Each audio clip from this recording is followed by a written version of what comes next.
Dengar ceramah seperti ini, setan berusaha menggagalkan. Apa kata setan? Tidak usah dengar ceramah, tidak usah dengar ceramah. Pegang HP-mu, pegang HP-mu. Jadi ibu-ibu yang pegang HP ketika saya ceramah itu sesungguhnya kena godaan setan. Bagaimana kau mau dengar ceramah kalau kau sibuk begini? Sudah dikasih tahu, masih juga dipegang HP-nya.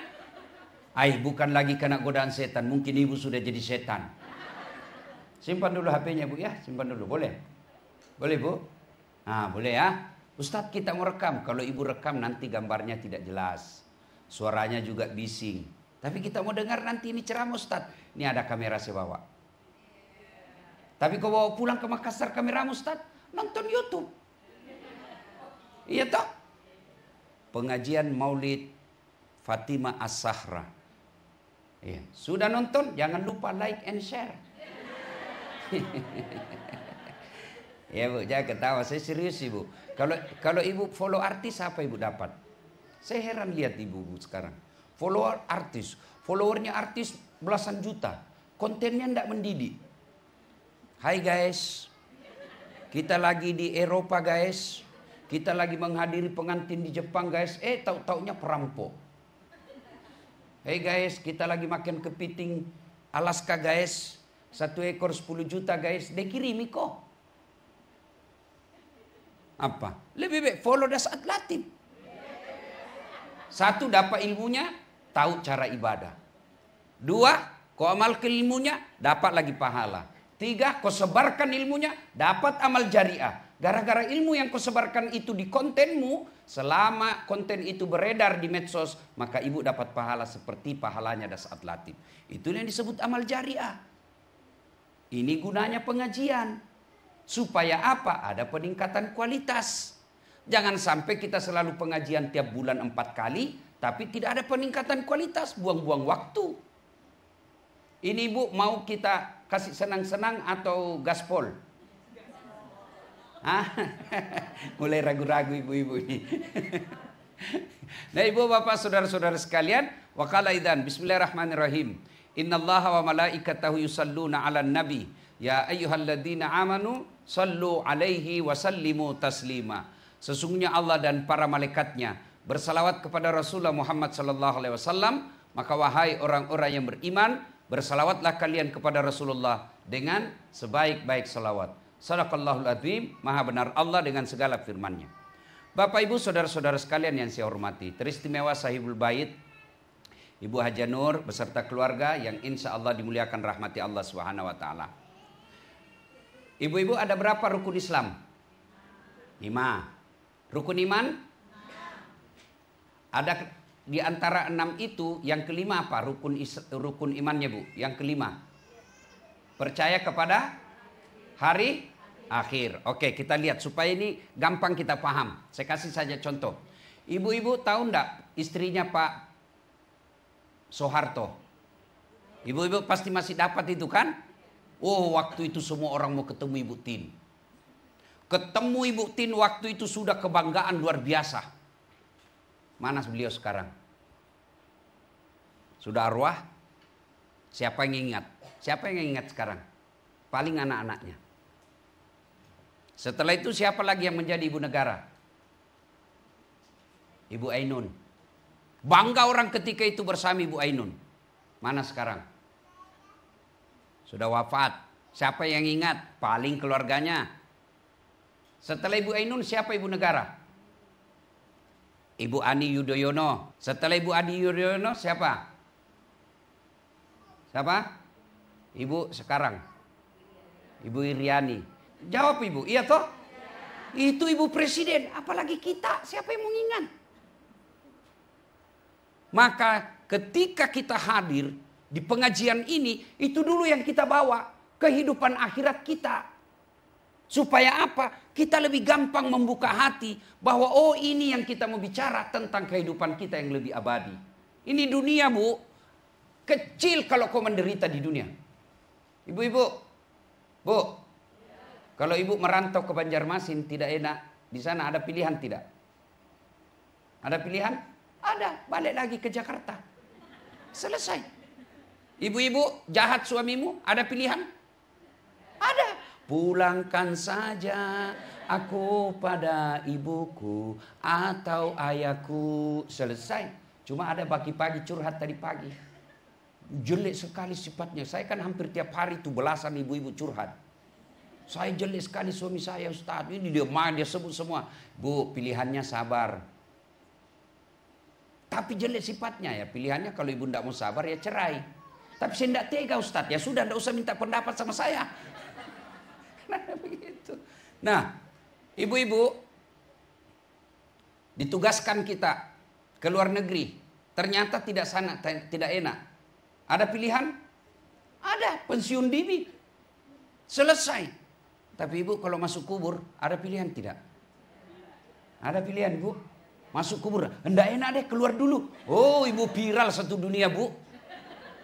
Bahkan orang yang tinggal di rumah yang mewah seperti ini, kalau ibu balik lagi, tidak ada yang mau beli, Bu.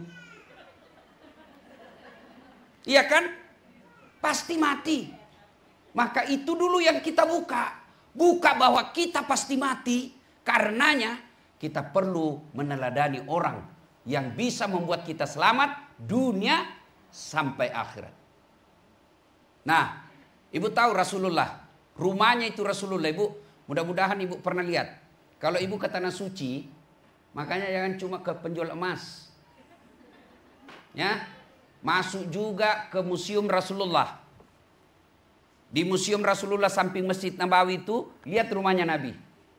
Kalau beliau berdiri, itu kepalanya tersangkut di atapnya. Kalau beliau sujud berjamaah sama Aisyah, tersentuh kakinya kepala Rasulullah, kepalanya Aisyah dengan kakinya Rasulullah. Sehingga Aisyah dijelaskan sering dia ikuti kakinya suaminya. Tapi alhamdulillah beliau ucapkan baiti jannati. Rumahku laksana sorga bagiku. Nabi 11 istrinya. Allah Karim 11 istrinya Nabi. Tapi tidak satu pun biniknya pernah mengatakan saya menyesal dengan engkau Muhammad. Setelah Nabi meninggal, tidak ada satupun mantan istri beliau yang menikah lagi. Allah Karim. Bohong kita semua kalau tidak ada masalah. Ada bilang, tidak ada masalahnya, tahu bahagianya rumah tangganya. Bohong. Saya tanya ibu-ibu di Makassar, dia bilang, Ustaz bahagianya rumah tangganya itu. Saya bilang, dari mana ibu tahu? Dia bilang, itu tahu Instagramnya Ustaz, bahagianya. Itu foto ibu 30 detik. Nguploadnya 30 detik. 1 menit. Kau tidak tahu apa yang terjadi 23 jam sekian menit. Pasti yang bagus-bagus dia share. Yang lagi pelukan sama suaminya. Bersandar di dadanya. Itu 30 detik. Kau tidak tahu apa yang terjadi selebihnya. Masa ada orang lagi bertengkar sama suaminya. Dia live streaming. Halo guys. Saya lagi bertengkar ini. Beleng-beleng gitu. Pasti yang dicerita yang baik-baik. Maka apa rahasianya Rasulullah dalam menghadapi masalah dalam rumah tangganya? Ista'inu bisabri wassalah. Sabar, perbaiki solatmu. Itu rahasianya. Makanya ibu-ibu kalau ada curhat sama saya, Bu sabar. Berat sabar Ustadz. Ya memang berat. Kenapa? Karena hadiahnya besar. Apa hadiahnya orang sabar? Innallaha ma'as-sabirin. Allah bersama orang-orang yang sabar. Ibu aja ketemu Ibu Nur sudah selfie-selfie. Bahagia. Ibu aja ketemu Dasat sudah selfie. Ketemu Jokowi sudah selfie. Wah guys, kita lagi sama presiden. Padahal presiden sebentar lagi habis. Iya toh? Bagaimana bersama dengan Allah? Maka hadiahnya besar. Kuat. Cobaan besar. Karena hadiahnya juga besar. Kalau sabar tidak berat, maka hadiahnya cukup kipas angin. Kan sabar berat. Innallaha ma'as-sabirin. Allah bersama dengan orang sabar. Ada ibu yang curhat sama saya. Ustaz begini suamiku. Sabar. Tidak ada sudah kali itu ilmu sabar. Bagaimana aplikasinya ilmu sabar? Gampang diucapkan. Mana aplikasinya? Allati iza asabatu musibah qalu inna lillahi wa inna ilaihi raji'un. Tiba-tiba masuk WhatsApp. Saya lihat suamimu. Bonceng cewek. Cantik betul. Inna lillahi wa inna ilaihi raji'un. Oh berarti suamiku lagi nge-grab. Enak perasaan. Iya kan? Dan ibu-ibu yang merusak kesabaran kita itu bisik-bisik tetangga. Itu yang merusak. Maka hati-hati milih sahabat. Hati-hati milih teman. Tidak semua teman mengajak kita kebaikan. Dia dengki lihat kita rumah bagus. Dia dengki lihat kita bahagia dengan suami. Dia dengki lihat anak kita taat. Maka dia hasut. Dia bilang, saya sudah miskin, rumah kontra-kontra. Tidak pernah bahagia sama suami saya. Dia hasut orang yang bahagia. Lawan ke suamimu, lawan suamimu, lawan suamimu. Itu bisikan setan. Maka ketika ada sesuatu yang kita tidak enak. Inna lillahi wa inna ilaihi raji'un. Masih muncul. Sabar itu, lihat suami lagi marah-marah. Marah-marah suami ibu balik kanan. Baru ucapkan, inna lillahi wa inna ilaihi. Jangan juga kau tengok wajahnya baru kau bilang inna lillahi. Tambah marah dia. Iya kan? Masya Allah. Mana ada? Rasulullah itu dalam hidupnya sabar. Coba bayangkan. Rasulullah pernah didatangi oleh istri yang paling tua di rumahnya Aisyah. Istri tua ini membawa kue untuk Rasul. Nah, Aisyah yang datang sambut itu kue. Ada sahabat Nabi di dalam. Aisyah menerima itu kue lalu ditumpah. Cemburu kan? Jadi cemburu itu perempuan bukan soal dia istri ulama atau istri Nabi aja cemburu. Maka saya bilang perempuan itu tahan ditinggal suaminya bertahun-tahun. Tapi dia tidak tahan melihat suaminya cemburu meskipun dia 1 menit. Tidak bisa dia tahan. Maka saya bilang sama laki-laki, jangan kau buat suami istrimu cemburu. Meskipun itu sepupumu, jangan buat dia cemburu. Nah, lalu Aisyah, apakah Nabi tersinggung? Coba bayangkan kalau saya misalnya ini sama teman-teman saya para mubalik. Lalu datang, ada orang, dan istriku lalu dia tumpah kue. Pasti saya bilang kurang ajar. Dia permalukan saya depan teman saya. Tapi Nabi tidak. Reaksinya apa? Ketika begitu Aisyah. Apa kata Nabi?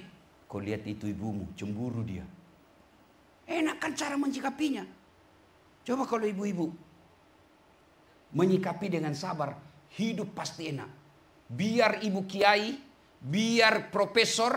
Biar hafal Quran. Tapi tidak ilmu sabar dalam rumah tangganya. Pasti tidak akan bahagia. Ibu-ibu tahu enggak? Ya, manusia dalam sejarah suaminya kasar, bejat, bahkan diponis pasti masuk neraka. Kalau kita ini kan ibu-ibu masih 50-50. Ya toh? 50% masuk surga, 50% masuk neraka. Tapi ini orang diponis pasti masuk neraka. Fir'aun. Tapi istrinya salah satu wanita yang kelak akan dijamin pasti masuk surga. Padahal Fir'aun itu suaminya. Ibu-ibu enggak ada istri suami Fir'aun. Iya toh.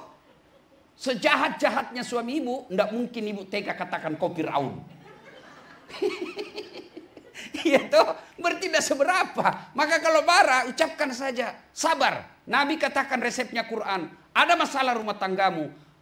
Inna lillahi wa inna ilaihi raji'un. Kenapa sikir? Ibu-ibu tidak mempan. Coba lihat ibu majelis taklim. Hafal itu Asmaul Husna. Ibu-ibu dia hafal itu majelis taklim, dia hafal itu Asmaul Husna. Pakai tetap aja penggosip.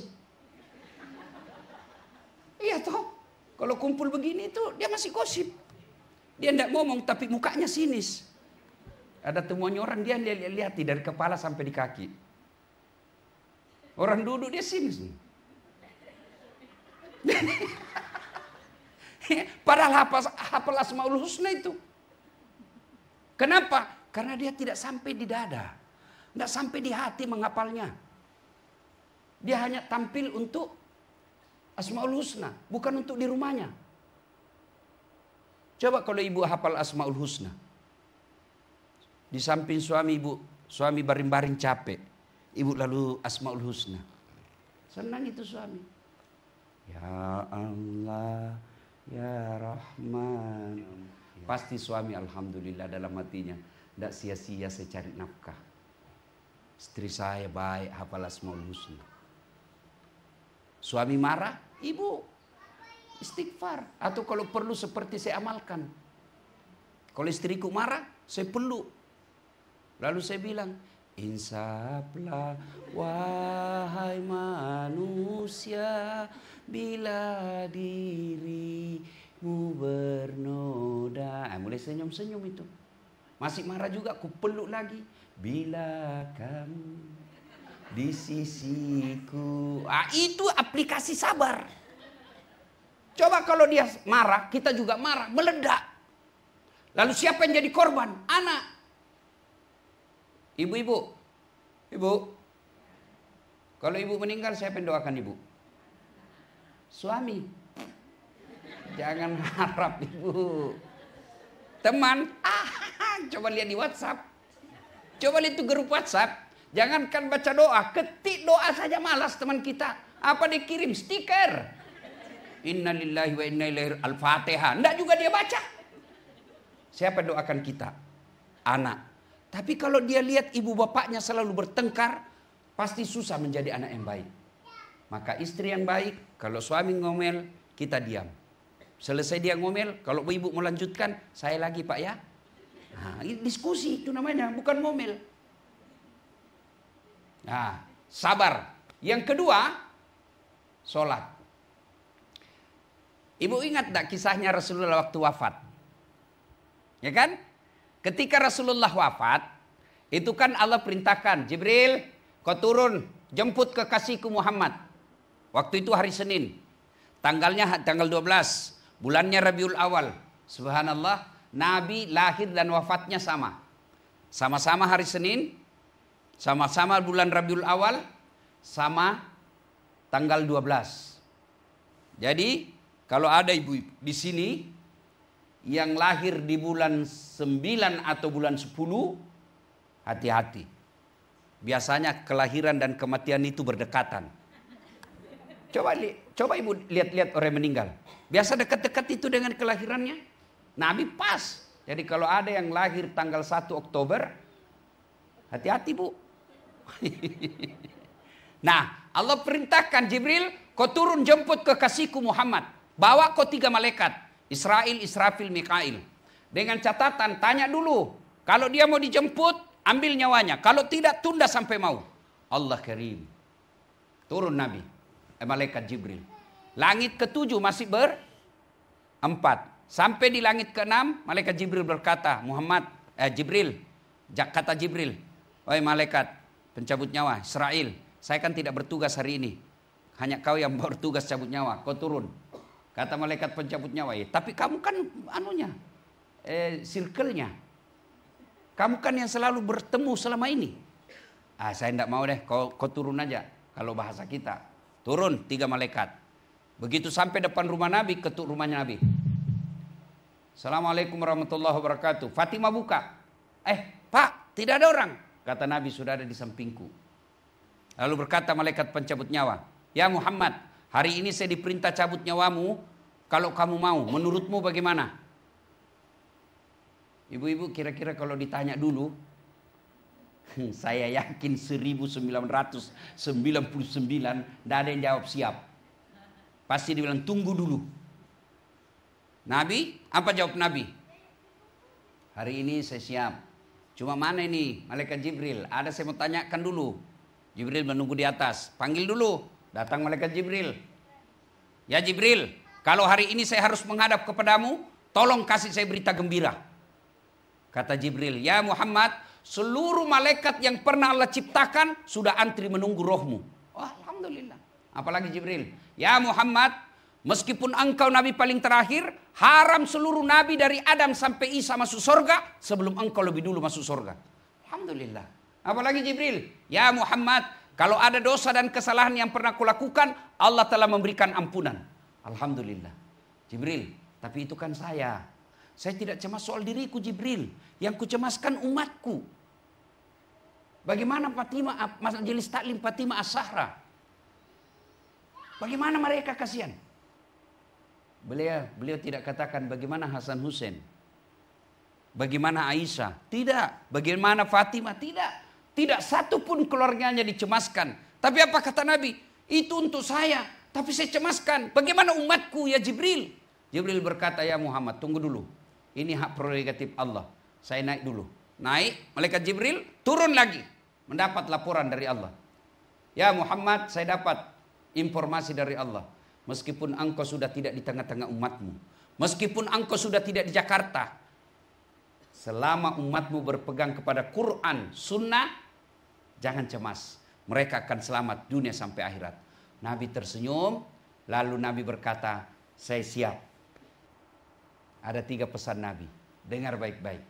1, kata Nabi, jaga solat kalian. Jaga solat kalian. Nabi tidak katakan, jaga warisanku. Jaga solat kalian.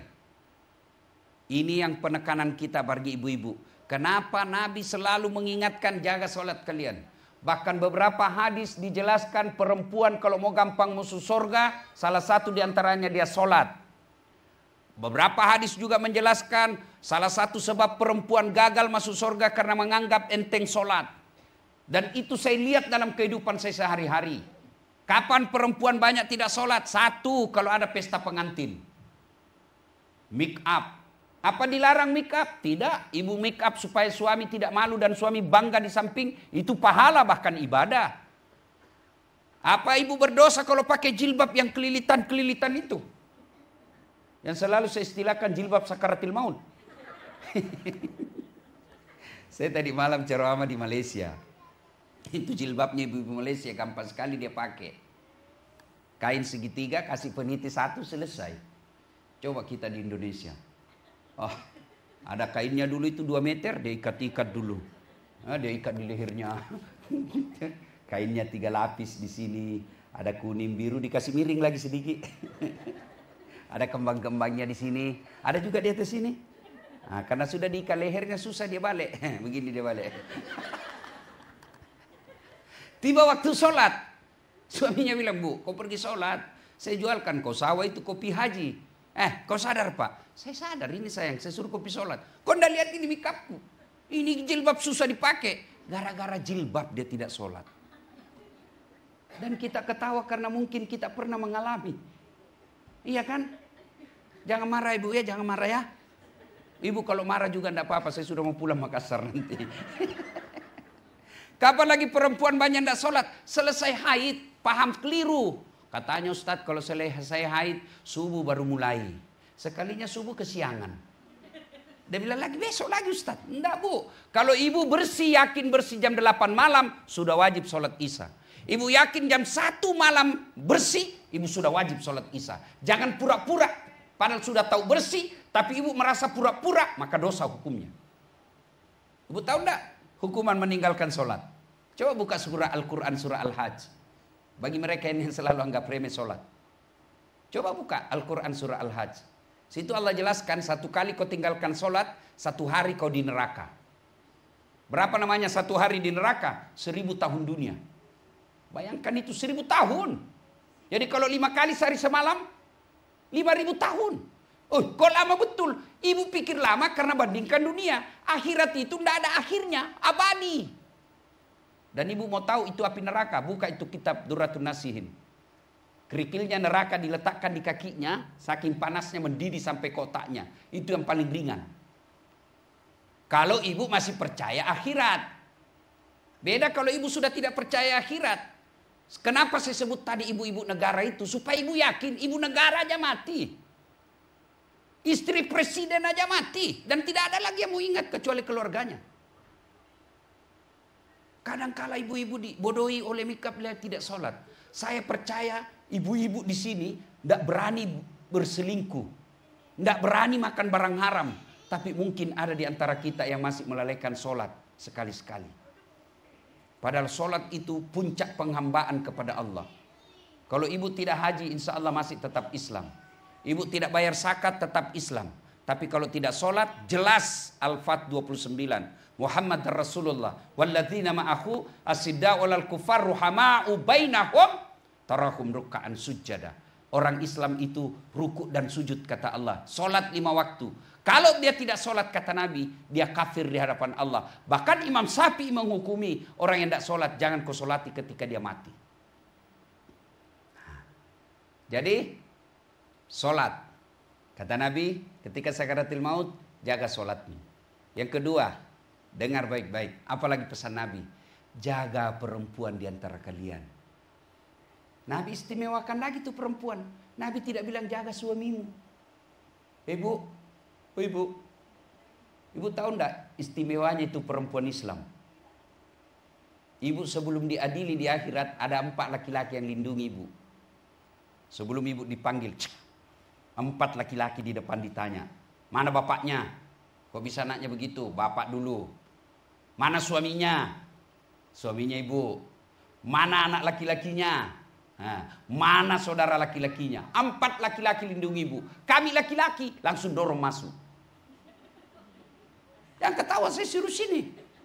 Dan hebatnya itu perempuan Islam, dia tidak tanggung dosanya suaminya. Andai saja Islam itu tanggung dosa suami, istrinya Fir'aun tidak masuk surga. Kenapa? Suaminya mengaku Tuhan. Tapi tidak. Itu hebatnya perempuan Islam. Suamimu pesina, suamimu nyembah berhala, pemabuk dan lain sebagainya. Tapi ibu menjadi wanita soleha. Kata Nabi, tadahulul jannati bisalam. Silakan kau masuk surga dari pintu yang mana kau suka. Kau silakan pilih di pintu. Nanya beda kami laki-laki. Ditanggung ibu dunia akhirat. Saya meskipun ustadz, tapi istri saya tidak sholat, dicari.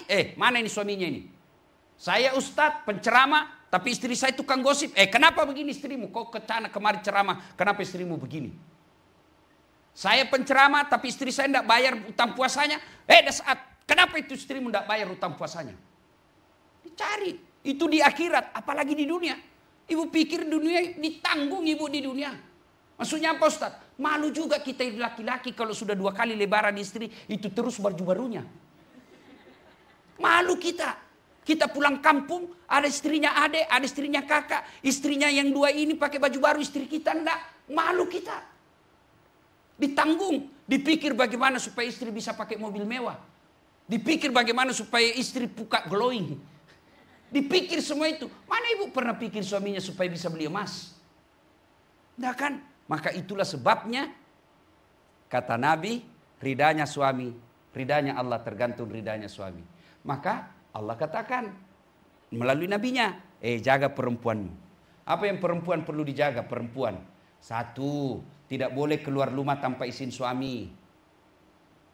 Coba ibu dengar kisahnya lagi nih, sahabat Nabi. Ya. Melapor ibu-ibu kepada Nabi. Ya Rasulullah, keterlaluan itu tetanggaku. Kenapa? Masa ibunya dari sakit sakaratil maut sampai dimakamkan. 3 kali saya datang panggil ya Rasul. Dia tidak datang-datang. Woi, kok bisa itu anak? Ya Rasul, katanya suaminya pergi cari nafkah. Dipesan sama suaminya, jangan kau keluar rumah sebelum saya pulang. Sakit ibunya, datang tetangganya panggil, ibumu sakit. Kopi, saya mau sekali pergi lihat. Tapi saya dipesan suami, tidak boleh pulang, tidak boleh keluar sebelum saya pulang. Sakaratil maut, datang lagi, mamamu sudah mau mati. Kau datang lagi, tidak bisa, suami saya belum pulang. Datang lagi, terakhir kasihan kopi lihat mamamu, mau dikuburkan. Suami saya belum pulang. Dengar ini, apa Nabi marah? Dengar ibu. Kata Nabi, alhamdulillah diampuni ibu yang meninggal karena punya anak yang taat terhadap perintah suaminya. Jangan lagi ibu-ibu marah ya. Kenapa saya bahas ini? Karena pesertanya ibu-ibu. Untuk apa bapak-bapak saya SMS kalau tidak ada di sini? Iya kan? Makanya lain kali kalau pengajian perlu juga bikin pengajian khusus bapak-bapak. Tapi bapak-bapak tenang ibu. Metodenya itu saya lihat ibu-ibu kalau dia nasihati suaminya, dia baring-baring baru dia putar ceramahnya dasat. Kau lihat itu suami yang baik. Dia putar juga suaminya, ini istri yang baik. Ya, nah ibu bapak saudara ibu-ibu yang saya muliakan. Ibu tahu enggak seandainya tidak ada Rasulullah? Enggak ada harkat dan martabatnya itu perempuan. Namanya masyarakat jahiliyah ibu, itu perempuan dianggap aib. Lahir hanya untuk melahirkan. Tugasnya pun kalau dia besar 3. Dapur, kasur, sumur. Sumur, dapur, kasur. Kasur, dapur, sumur. Di situ aja mutar-mutar. Bahkan zaman jahiliyah itu perempuan bu, boleh barter. Saya judi dan saya suka istrinya lawan. Dia bilang yang saya kalah, kau pakai istriku 2 hari. Itu wanita zaman dahulu. Turun Rasulullah memuliakan Islam. Wanita adalah tiangnya negara. Coba luar biasa. Bahkan ulama mengatakan perempuan itu ibarat 5 jari. Perempuan ini jari manis. Jari kelingking. Coba lihat ini jari kelingking Bu, kecil tapi mana-mana saja dia bisa masuk. Masuk. Itu perempuan itu lemah tapi bisa menghancurkan satu kepala negara. Nah, ibu-ibu yang saya muliakan, Maulid ini adalah wujud kecintaan kepada Rasul. Yang kedua, kalau mencintai Rasul, bagaimana cara mencintai Rasul? Banyak berselawat. Ibu-ibu, kalau mau suami dilindungi oleh orang-orang jahat, salawati terus. Suami pergi bayangkan wajahnya, salawati. Atau kalau bisa ibu dia tidur, salawati ubun-ubunnya. Tidur, ibu salawati misalnya. Allahumma shalli ala sayyidina. Dia bangun, apa? Saya salawati kau sayang. Kenapa? Supaya Allah lindungi kamu. Nah, ada ibu mau beli, salawati. Sudah salawati dekat-dekat sama Ibu Haji. Mudah-mudahan berkahnya turun Ibu Haji kasih ceper. Itu enggak bisa juga berdoa saja baru enggak ada usaha enggak. Ya, salawat saja. Masya Allah. Yang ketiga kalau cinta kepada Rasul setelah berselawat apalagi? Ibu-ibu amalkan sunnah-sunnahnya. Enggak usah yang berat-berat. Ibu-ibu saya anjurkan mulai besok tiada hari tanpa sholat duha. Ibu mau enggak bantu suami cari nafkah? Mau enggak ibu? Mau toh? Siapa yang menentukan nafkah? Apa pekerjaan? Tidak. Kalau pekerjaan menentukan rezeki, maka semua orang yang sama kerjanya mestinya sama kekayaannya. Tapi tidak, sama pekerjaan ada yang bangkrut, ada yang kaya. Dan percaya lagi Allah yang ngatur rezeki. Ibu tahu cicak? Ibu-ibu tahu cicak? Apa dia makan? Tidak masuk akal toh? Nyamuk di dinding, cicak terbang. Di mana? Tidak punya bandara. Di mana mau ketemu? Tapi Allah Karim, cicak di dinding, nyamuk yang terbang. Ya kan? Tidak masuk akal. Mana bisa cicak makan nyamuk? Tapi dengar lagu waktu kita kecil. Cicak-cicak di dinding, diam-diam merayap. Datang seekor nyamuk. Nyamuk yang datang. Tidak dibilang cicak lompat ke nyamuk. Patah-patah kakinya kasihan. Allah yang ngatur rezeki. Maka ibu kalau mau bantu suami cari nafkah, bagi kita orang Islam, pembawa rezeki itu 1, sholat duha. 2, al-waqi'ah. 3, sedekah. 4, silaturahmi. Itu menurut Nabi. Kalau ibu masih percaya, bakal mati. Nah, suami pergi cari nafkah, ibu sholat duha. 8 rakaat. Selesai sholat duha, doa. Ya Allah bukakan pintu rezeki suamiku. Kalau masih di atas langit turunkan. Kalau masih dalam tanah munculkan. Kalau masih jauh dekatkan. Kalau sedikit cukupkan. Paling penting berkahkan. Baca itu doa tuntunan sholat duha. Kan begitu doanya. Coba dengar redaksinya. Kalau masih jauh dekatkan. Dipaksa namanya Allah itu. Dipaksa. Kalau masih di atas langit turunkan. Itu namanya kan dipaksa Allah. Kalau masih sedikit cukupkan. Itu paksa dan boleh karena kita berdoa. Sudah itu WhatsApp suamimu. Bang, jangan risau cari nafkah. Baru saja kudoakan kau dalam sholat duhaku. Mudah-mudahan Allah lapangkan rezekimu. Salam sayang selalu dari istrimu di rumah. Itu suami kalau dapat begitu langsung dikasih lihat sama temannya warung kopi. Kau lihat istriku. Kenapa Ustaz tahu? Karena saya begitu. Enak kalau tiba-tiba dapat WhatsApp. Istri saya lagi hafal hadis anak saya. Tapi kalau yang Ustaz jangan singgah beli pembalut. Saya sembunyi.